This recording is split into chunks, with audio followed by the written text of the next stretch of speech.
In this video, guys, we're going to look at trading major product releases from tech companies. Useful skill. Stay tuned. Hey guys, warm welcome to you. Okay, so I think this is a skill that may well put you in good stead if you're a trader for many years to come. Listen, we see technology companies coming out all the time now. We see them releasing new products. I think this is something that is only going to get bigger. Obviously, the big one that we were looking at is Apple, but there are things like Amazon in terms of how they're bringing out new tech like Prime, for example, even though it's not a specific product, it's a service. You know, how perhaps Netflix are going to change their model. All these companies now are bringing out things that are like innovative announcements, new ways of doing stuff, new products, new services. You get the idea. And so this becomes a reasonably important skill as a trader or an investor to capitalize on potential trading opportunities. So let's have a look at how we might trade these to our advantage. The first thing is to do research. So it pays to, listen, I'm not a guy who wants to do massive amounts of research because I don't believe that I can outthink and out-analyze some of the best guys at the Goldman Sachs or Merrill Lynch or whatever it may be. You know, I want to do research from a trader's perspective. So really I'm doing basic research like, okay, what have they got at the moment? What are they announcing? What is the rumor going to be? What is it all going to be about? Are we expecting, you know, a new computer, a new phone, a new this, a new that? What have they got? Where's the offering? Where's the gap in the market? How was it perceived last time when something came out? What's the competitor? Just general business research that you would do if you're the owner of a business. And in fact, you know, you're basically that's what you're doing when you're buying or selling. You're taking a stake or a negative stake, if that makes sense, if you're shorting in a company, right? So we want to do just that kind of analysis and approach. Don't want to overdo it, but just want to get an overall feel of what the heck is going on in the sector, in the area. And then we want to consider the short and long-term effects that this may have. So once the product or service comes out, there are going to be short-term movements, there are going to be long-term movements. So for example, you know, when Amazon Prime came out, Amazon stock lost value immediately because people perceived that it was a risky thing to do. But then obviously it became very successful for them, even though people thought, oh, it's ridiculously high price, they're never going to do that, blah, blah, blah. Now it's becoming such a good thing, good move for them. This is the case for a lot of companies, right? They release something and it's considered a bit of a dangerous move. You know, Apple bringing out a different iPhone or a more expensive iPhone, or perhaps you know, the tablet, you know, there was lots of things about whether the iPad's going to work. It's just a big iPhone, not going to pay any more for it, all this kind of stuff. And so that can negatively affect the stock. But then the theory you've got to think is, okay, well, even if short-term affecting it negatively, if it takes off, they've got a massive head start and it could well produce a massive growth a couple of quarters down the line. So if I get a head start on this initial reaction and go long, then if it does get some traction, these guys are really going to be killing it before the competitors can even see what's going on. So there's those things to weigh up. Now, maybe you go short on the initial kind of, hey, this is a rubbish product, a rubbish thing, and ride that momentum lower. I was thinking about wave, but then we can ride that momentum lower, and then you can just short it and then look for that opportunity, or you wait for the momentum to stop and the shorts to get out of the way, and then for a drift back higher. So there's a short and long-term effects to consider, and I think that you've got to be sensible about this and not just be set in your ways and saying that's an absolute awful product and sticking with it short, because in reality it may well be like that, but it might get some traction, or it may well continue to be bad,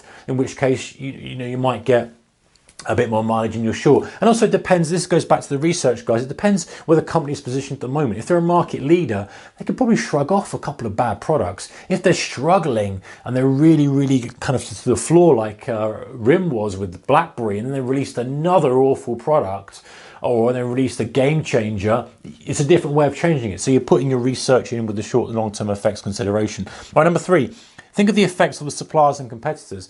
You don't just have to trade the company that's got the announcement. How will it affect competitors? You know, Netflix, if they are, I mean, Blockbuster's long gone now, but considering that kind of analogy, that when Netflix were coming out with a new way of doing stuff and people consuming video, would that affect Blockbuster negatively? The same with like Apple and Samsung, or maybe a supermarket comes out as a different way of buying groceries or whatever it may be. How will that affect the competitor?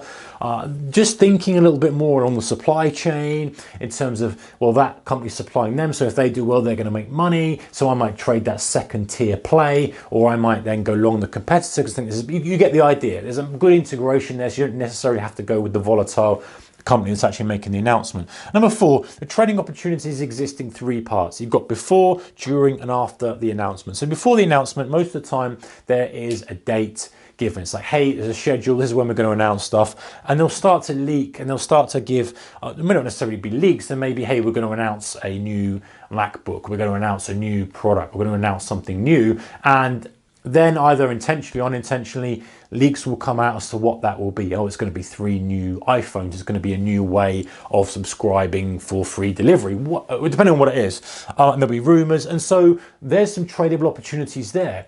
There'll be some movement, and there'll be some media interest, there'll be some money flow in, some money flow out, potential short opportunities, potential long opportunities. It's up to you to come up with the setups around those. But there's movement, and that's what we want as traders. Okay, so during, we've got surprises, reactions, and sentiment. So people may well know what is going to come out, but there may well be surprises, and these are the ones that will give us the opportunity, because if there's a surprise that goes against what we're expecting, that may well create a short opportunity or a long opportunity. And these are the kind of things that I personally like. I like surprises because that creates a bit of panic, a little bit of uncertainty, and sort of money flow, urgent money flow, which brings opportunity. The reactions to it, so during the announcement, you might have, as different features get announced, you actually might have an intraday trading opportunity. So stock goes up, great feature, don't talk much about another feature, maybe the feature is announced that doesn't get a good reception in the room, whatever it may be. You get the idea. So there's intraday opportunities from that, and just the general sentiment and feel. So you can look on social media, you can look on traditional media, whatever it may be, and see what people are thinking about this. It's overpriced, it's this, it's that. Now that goes into this short and long term. Yes,